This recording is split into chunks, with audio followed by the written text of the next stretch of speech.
Assalamualaikum warahmatullahi wabarakatuh. Perkenalkan, nama saya Haryansyah Ibrahim dari kelas 12 IPA 6, nomor absen 15.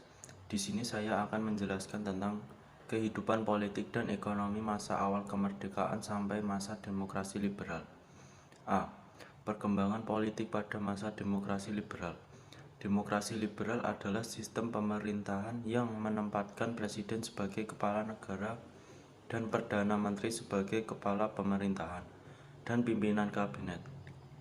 Posisi parlemen legislatif sangatlah kuat untuk memengaruhi kabinet, bahkan bisa menjatuhkan kabinet melalui mosi tidak percaya. Pada periode ini Indonesia menganut Konstitusi UUD 1950.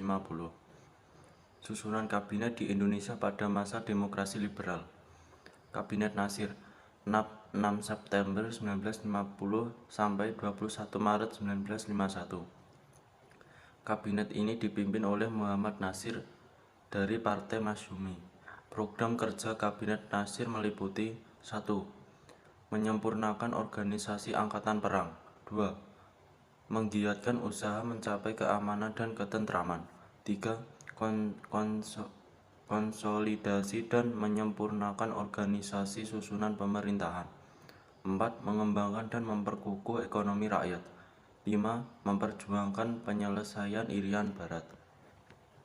Kabinet Sugiman 27 April 1951 sampai 3 April 1952. Adapun program-program Kabinet Sugiman sebagai berikut. 1. Bidang keamanan, menjalankan tindakan-tindakan yang tegas sebagai negara hukum untuk menjamin keamanan dan ketentraman. 2. Bidang sosial ekonomi, mengusahakan kemakmuran rakyat secepatnya dan memperbarui hukum agraria agar sesuai dengan kepentingan petani. Juga mempercepat usaha penempatan bekas pejuang di lapangan usaha. 3. Di bidang politik luar negeri, menjalankan politik luar negeri secara bebas aktif serta memasukkan Irian Barat ke dalam wilayah RI secepatnya. 4. Di bidang hukum, menyiapkan undang-undang tentang pengakuan serikat buruh, perjanjian kerjasama, penetapan upah minimum, dan penyelesaian ikatan buruh. Kabinet Wilopo 3 April 1952 sampai 3 Juni 1953. Program Kabinet Wilopo antara lain: 1. Program dalam negeri, menyelenggarakan pemilihan umum, meningkatkan kemakmuran rakyat, meningkatkan kemakmuran pendidikan rakyat, dan pemulihan keamanan. 2. Program luar negeri, penyelesaian masalah hubungan Indonesia-Belanda, mengembalikan Irian Barat ke pangkuan Indonesia, serta menjalankan politik luar negeri yang bebas aktif menuju perdamaian dunia. Kabinet Ali Sastroamidjojo 1. 31 Juli 1953 sampai 12 Agustus 1955. Pada tanggal 30 Juli 1953 terbentuklah kabinet baru yang dinamakan Kabinet Ali atau Kabinet Ali Wongso. Kabinet ini merupakan koalisi antara PNI dan NU, sedangkan Masyumi menjadi partai oposisi. Program-program Kabinet Ali Sastroamidjojo 1 yaitu: 1. Meningkatkan keamanan dan kemakmuran serta segera menyelenggarakan pemilu. 2. Pembebasan Irian Barat secepatnya. 3. Pelaksanaan politik bebas aktif dan meninjau kembali persetujuan KMP. 4. Penyelesaian pertikaian politik. Kabinet Ali Sastroamidjojo 2, 20 Maret 1956 sampai 4 Maret 1957. Program kabinet ini disebut Rencana Pembangunan 5 tahun yang memuat program jangka panjang sebagai berikut. 1. Perjuangan pengembalian Irian Barat, pembentukan daerah-daerah otonomi, dan mempercepat terbentuknya anggota-anggota DPRD. 2. Mengusahakan perbaikan nasib kaum buruh dan pegawai, menyehatkan perimbangan keuangan negara. 3. Mewujudkan perubahan ekonomi kolonial menjadi ekonomi nasional berdasarkan kepentingan rakyat. 4. pembatalan KAMB, konferensi meja bundar, karena hasil perjanjian ini dianggap lebih menguntungkan Belanda dibanding Indonesia. 5. Pemulihan keamanan dan ketertiban.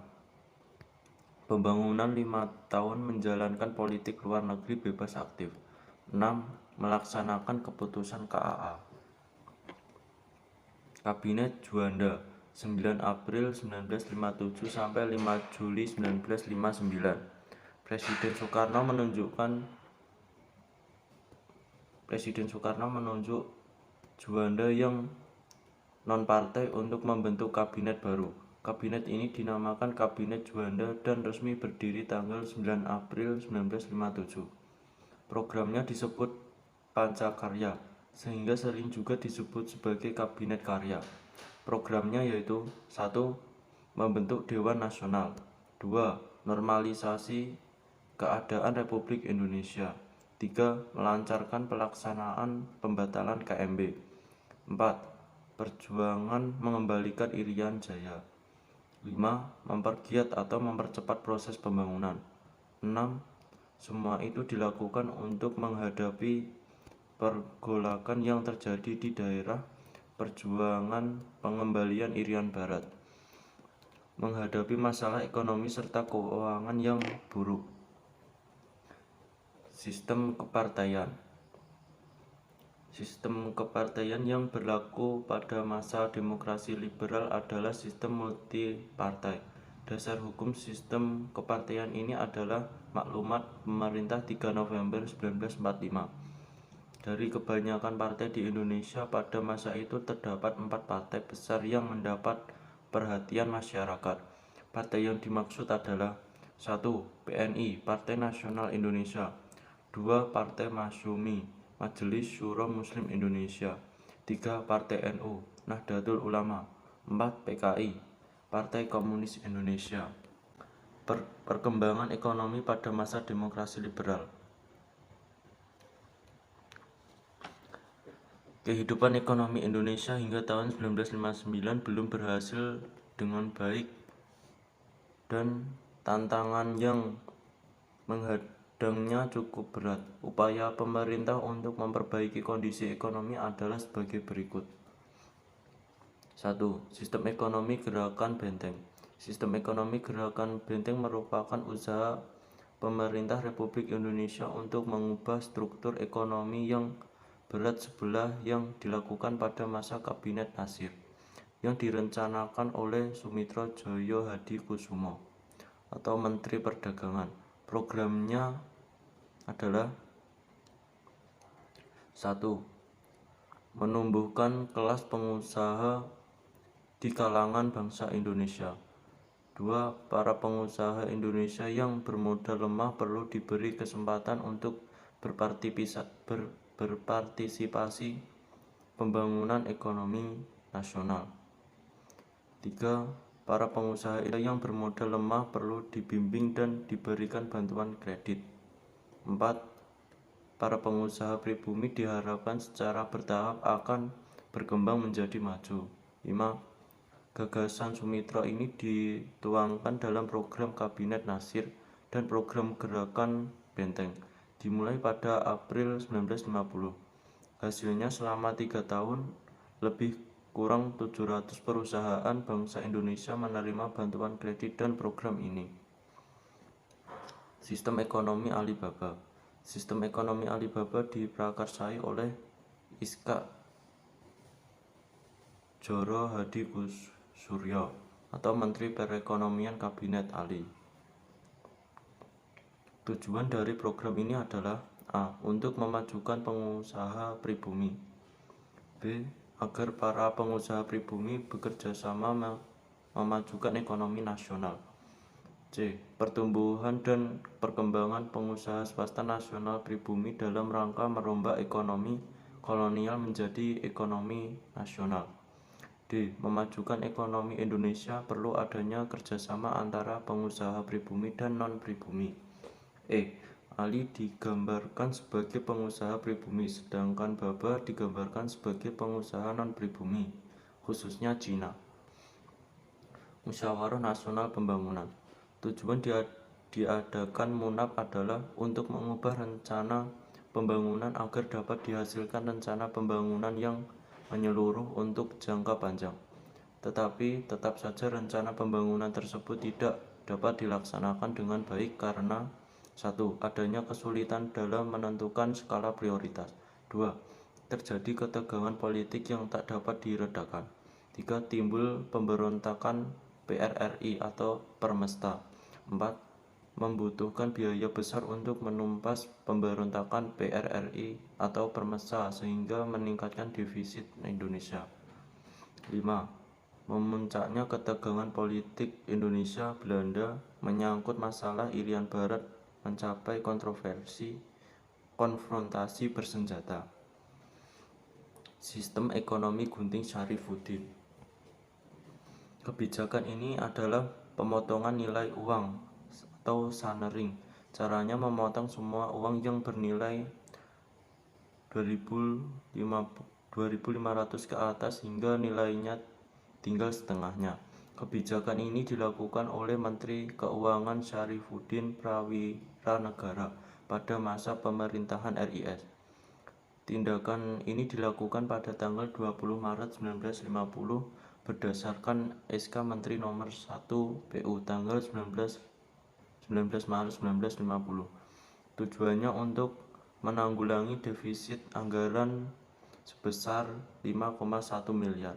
Dampaknya rakyat kecil tidak dirugikan karena yang memiliki uang 2.500 ke atas hanya orang-orang kelas menengah dan kelas atas. Persaingan finansial ekonomi atau FINEK. Pada masa Kabinet Burhanuddin Harahap dikirim delegasi ke Jenewa untuk merundingkan masalah finansial ekonomi antara pihak Indonesia dengan pihak Belanda. Misi ini dipimpin oleh Anak Agung Gede. Pada tanggal 7 Januari 1956, dicapai kesepakatan rencana persetujuan FINEK, yaitu berisi 1. Persetujuan FINEK hasil KMB dibubarkan. 2. Hubungan FINEK Indonesia-Belanda didasarkan atas hubungan bilateral. 3. Hubungan FINEK didasarkan pada undang-undang nasional, tidak boleh diikat oleh perjanjian lain antara kedua belah pihak. Hasilnya pemerintah Belanda tidak mau menandatangani sehingga Indonesia mengambil langkah secara sepihak. Tanggal 13 Februari 1956, Kabinet Burhanuddin Harahap melakukan pembubaran Uni Indonesia Belanda secara sepihak. Tujuannya untuk melepaskan diri dari keterikatan ekonomi dengan Belanda, sehingga tanggal 3 Mei 1956 akhirnya Presiden Soekarno menandatangani Undang-Undang Pembatalan KMB. Dampaknya banyak pengusaha Belanda yang menjual perusahaannya, sedangkan pengusaha pribumi belum mampu mengambil alih perusahaan Belanda tersebut. Nasional de Javas Bank. Seiring meningkatnya rasa nasionalisme, maka pada akhir tahun 1951 pemerintah Indonesia melakukan nasionalis de Javas Bank menjadi Bank Indonesia. Awalnya terdapat peraturan bahwa mengenai pemberian kredit harus dikonsultasikan pada pemerintah Belanda.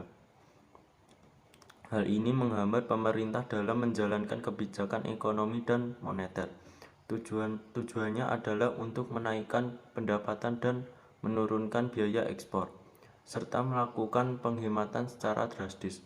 Perubahan mengenai nasionalisasi de Javas Bank menjadi Bank Indonesia sebagai bank sentral dan sirkulasi diumumkan pada tanggal 15 Desember 1951 berdasarkan Undang-Undang Nomor 24 Tahun 1951. Rencana Pembangunan 5 Tahun atau RPLT. RPLT tidak dapat berjalan dengan baik disebabkan karena 1. Adanya depresi ekonomi di Amerika Serikat dan Eropa Barat pada akhir tahun 1957 dan awal tahun 1958 mengakibatkan ekspor dan pendapatan negara merosot. 2. Perjuangan pembebasan Irian Barat dengan melakukan nasionalisasi perusahaan-perusahaan Belanda di Indonesia menimbulkan gejolak ekonomi. 3. Adanya ketegangan antara pusat dan daerah sehingga banyak daerah yang melaksanakan kebijakan ekonominya masing-masing. Itulah tadi penjelasan dari saya. Semoga bermanfaat. Wassalamualaikum warahmatullahi wabarakatuh.